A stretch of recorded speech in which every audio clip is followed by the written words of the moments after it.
Day 396 and 397, Wednesday and Thursday, March 20th and 21st. Song of Solomon 7, Part 1. Song of Solomon 7 1-13 NLT. How beautiful are your sandaled feet, O queenly maiden! Your rounded thighs are like jewels, the work of a skilled craftsman. Your navel is perfectly formed like a goblet filled with mixed wine. Between your thighs lies a mound of wheat bordered with lilies. Your breasts are like two fawns, twin fawns of a gazelle. Your neck is as beautiful as an ivory tower. Your eyes are like the sparkling pools in Heshbon by the gate of Bath Rabbim. Your nose is as fine as the tower of Lebanon overlooking Damascus. Your head is as majestic as Mount Carmel, and the sheen of your hair radiates royalty. The king is held captive by its tresses. Oh, how beautiful you are! How pleasing, my love, how full of delights! You are slender like a palm tree, and your breasts are like its clusters of fruit. I said, I will climb the palm tree and take hold of its fruit.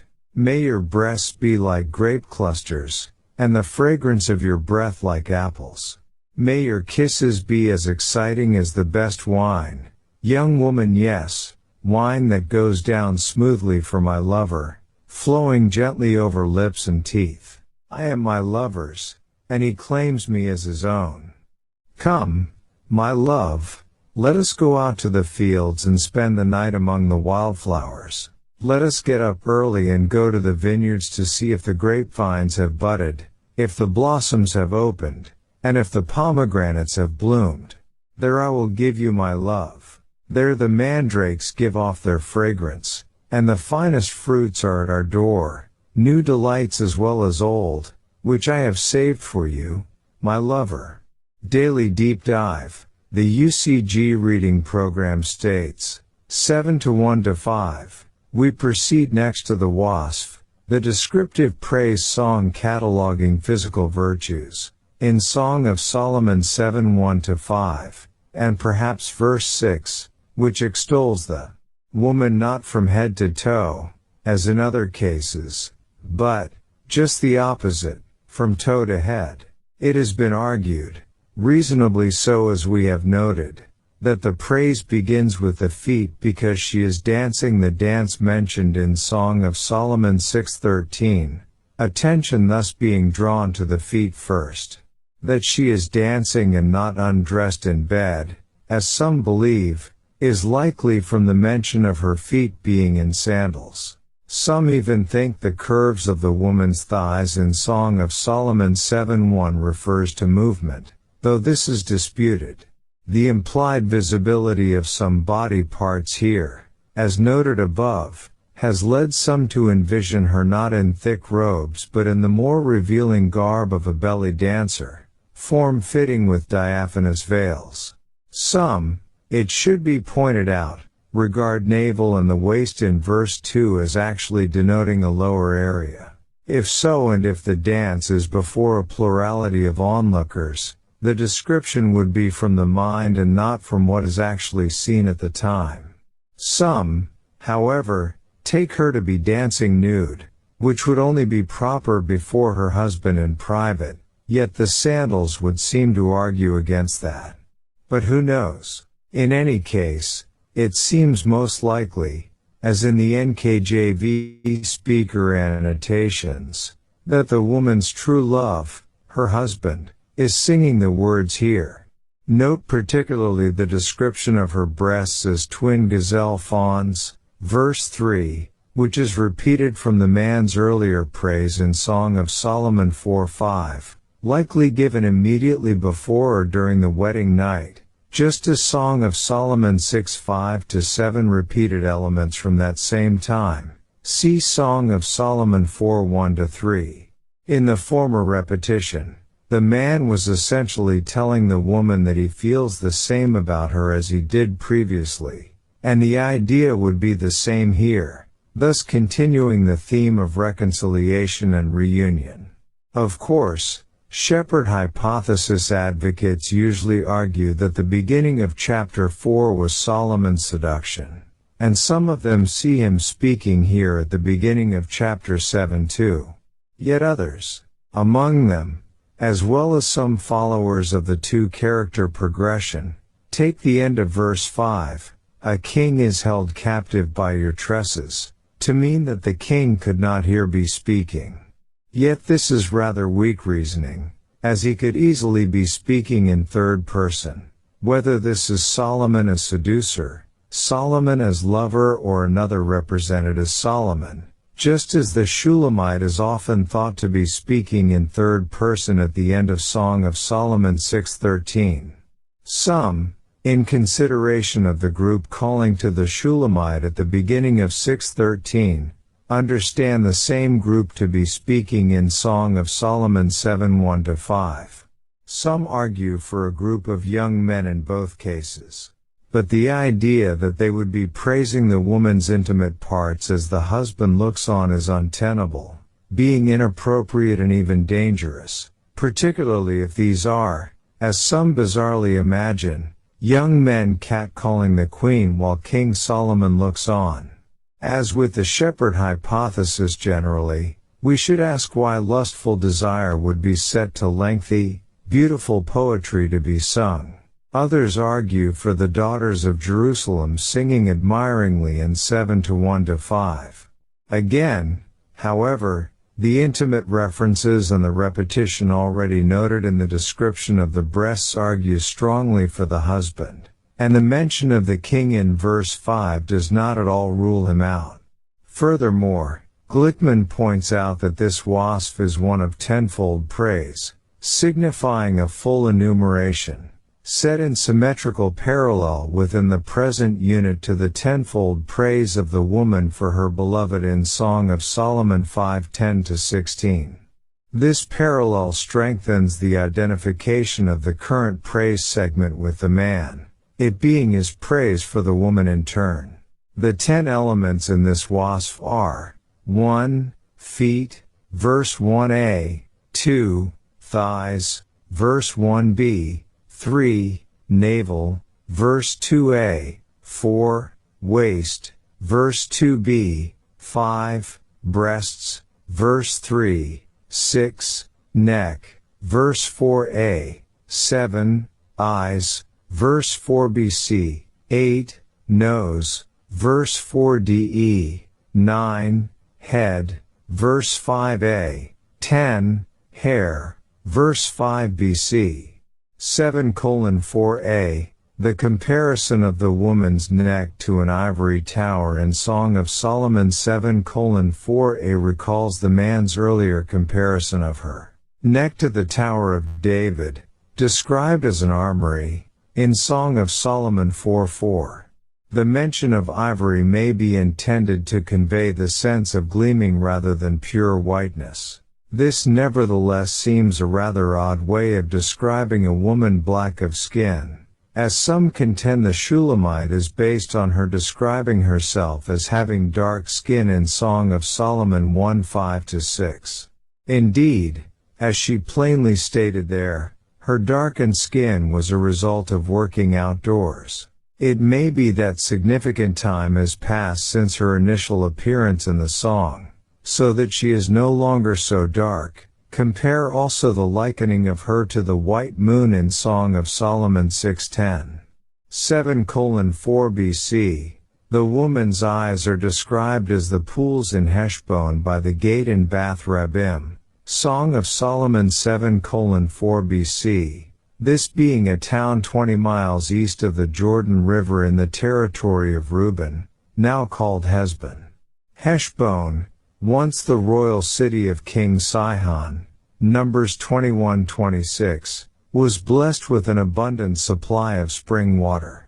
Bath Rabbim, daughter of many, or daughter of great ones, may have been a popular name for Heshbon. NIV Archaeological Study Bible, note on Song of Solomon 7:4. Biblical archaeologist Bryant Wood has noted regarding this site, remains from the period of the divided monarchy, the Iron II Age, ca. 900 to 600 BC, were also found. Pottery from the 9th and 8th centuries BC came to light in two sites on the mound. One is an open-air water reservoir which is undoubtedly the largest such Iron Age reservoir on Jordan's east bank. The sections uncovered indicate that it is 50 feet square and 18 feet deep with a capacity of nearly 300,000 gallons.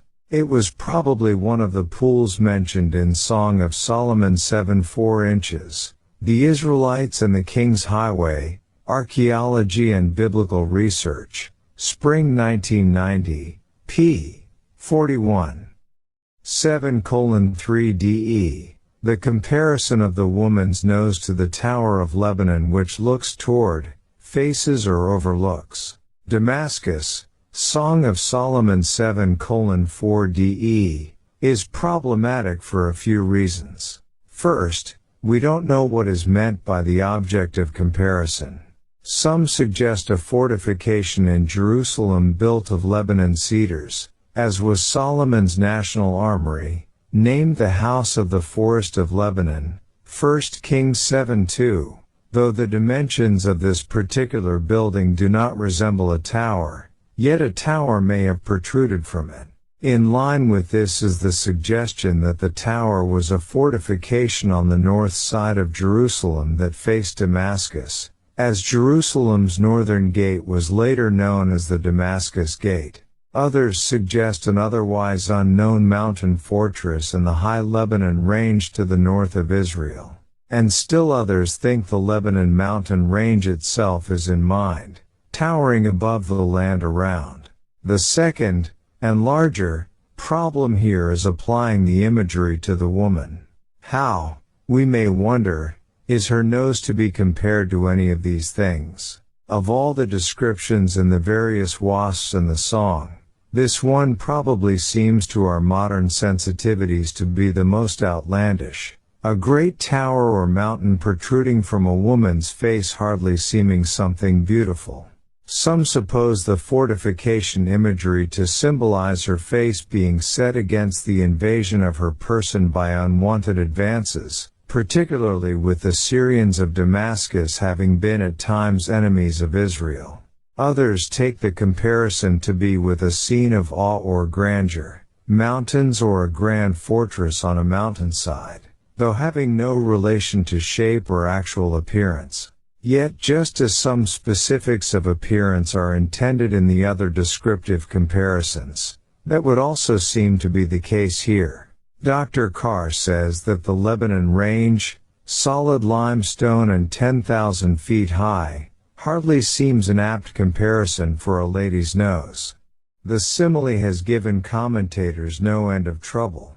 Prominent noses are not normally considered especially beautiful.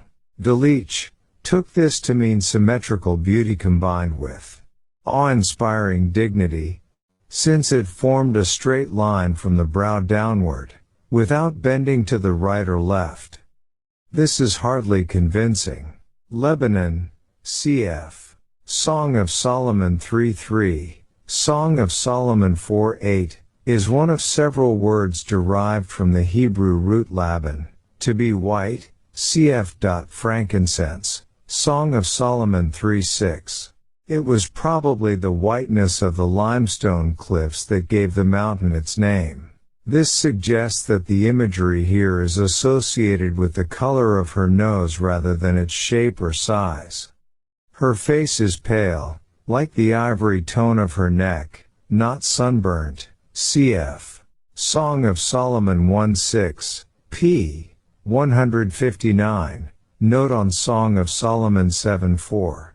This seems reasonable, as verse 4 would then have ivory tower set in parallel to Tower of Lebanon, which in Hebrew sounds like white tower. Yet the fortification concept of resisting ingress also seems applicable here in both cases, as in Song of Solomon 4:4. 7-5. Some take the comparison of the woman's head in Song of Solomon 7:5 to Mount Carmel, in the northwest of Israel, as a reference to her holding her head high. However, The more likely comparison is to Carmel's beauty and lushness, the mountain being heavily covered with forest, as the woman's head was covered by her beautiful hair, which is next described. The description of her hair as purple could refer to the lustrous highlights of her flowing locks in flickering lamplight, as she danced perhaps, her hair being earlier compared to goats that were most likely black or dark brown.